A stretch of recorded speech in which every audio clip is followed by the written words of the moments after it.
I'm Sara Diem. I am an assistant director in student leadership and engagement, specifically for fraternity and sorority life, and I am a member of Sigma Delta Tau sorority. I mean, the best parts for me were definitely the community building.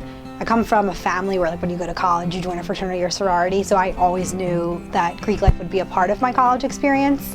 I only knew about the really fun parts, I guess. Like, that's all that my family ever really talked about, and so I was really excited for that piece, and I didn't really expect, I went to college really close to my house, like 15 minutes from where my parents live, and so I didn't really expect for it to be so much like, this is why I'm here, and I don't want to go home, and I want to stay here with my sisters and my friends and the other students. I knew I wanted to stay in the Northeast, so I did a search, and Hofstra just seemed really similar to my experience. That chapters were really similar size, a pretty similar kind of student.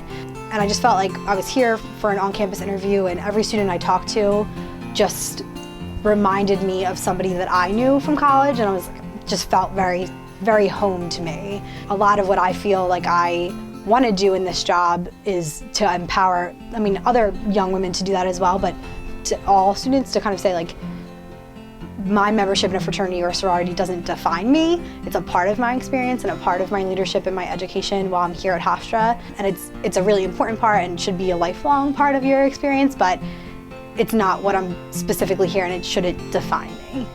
We're a community, and so we, in fraternity and sorority life, talk a lot about this idea that, like, you're always wearing your letters, and that I think people really understand in their own organization, but not so much in this idea that just because I'm a member of one organization doesn't mean that my actions reflect positively or poorly on other organizations, because they do. We had a really great semester. This semester we did a program our Panhellenic did called Who Run the World.